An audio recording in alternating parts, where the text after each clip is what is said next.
pro at revenge, but I am a patient person. I disclosed this to a friend, and they directed me here. Throw away for obvious reasons, it's a long read, but the setup and backstory are important. 7 years ago, I was lucky enough to be able to buy my own place. I'd saved for 10 years, worked my arse off, and I was so happy to be able to have a place to call my own. Now, being a single person on the mortgage meant I had to make compromises. One such compromise was buying a property on a shared block, a lot cheaper. Where I'm from, this usually means it's on a strata title. For some, that's a bonus, as it means there's a communal fund for repairs. Typically, insurance is cheaper as it's collective, and other things like maintenance being taken care of. Strata titles also come with a lot of bylaws and restrictions on what you can and can't do. I'm a pretty private and introverted person, so having to deal with people and have limits on how I live was a no-no. I took my time, found the perfect property, shared block but freehold title. Only thing that was I needed to pay public liability insurance for the shared walkway on the property, split equally between owners. The real estate agent is local to my area. There's also about 3 degrees of separation between us. He has friends who are friends with my friends type of thing, didn't know him but knew of him, so that sort of felt good too. About 5 months after I move in, I get a knock on the door from the owner, landlord of the property next to me, to discuss insurance. Not a problem. I ask for a copy of the policy so I have a record. It gets sent through and lo and behold, it's for strata insurance. I was incredibly confused, and after much back and forth, the property isn't a freehold title, but a strata title. I called my lawyer who conveyed the title, etc. He was dumbfounded, but over it all did the right thing, and made things as right as they could. I arranged for a meeting with the real estate agent. I brought emails and printouts of the ads they had all saying it was freehold. Emails between the real estate agent and my lawyer discussing its freehold status. Despite it being in absolute black and white, he refused to accept any fault or offer anything to make things right.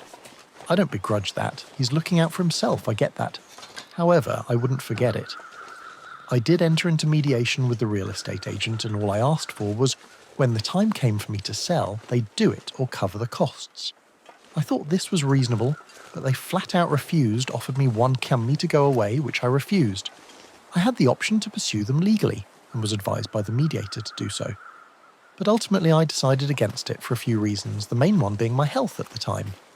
So I planned and plotted, and I schemed and connived as to how to get back at this son of a bitch.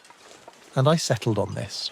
I found his personal Facebook page, which wasn't set to private, saw some photos of a boys on tour trip he went on a few weeks prior, so about 5-6 months after I bought the property.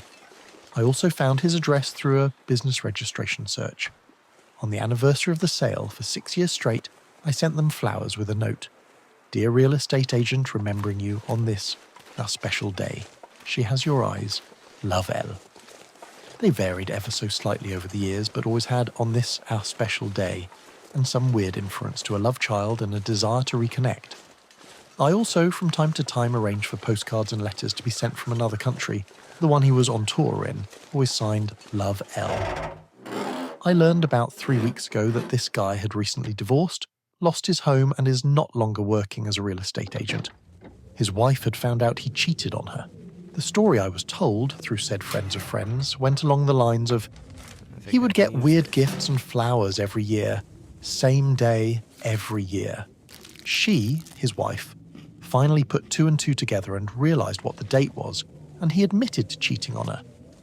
Now, I didn't mean for this, but it turns out a year before I bought my house, he had gone on holiday, came back with an STD, gave it to his wife, but somehow convinced her that it wasn't him. As such, our special day turned out to be right around the time he'd have been balls deep, sans condom, in someone who wasn't his wife, only 1 year earlier. He's apparently lost his house, half his retirement savings, and also his business. I do feel a little bit guilty about all of it sometimes, but then I'm reminded that he's a scumbag and that karma, like me, is a patient, spiteful, and vengeful bitch.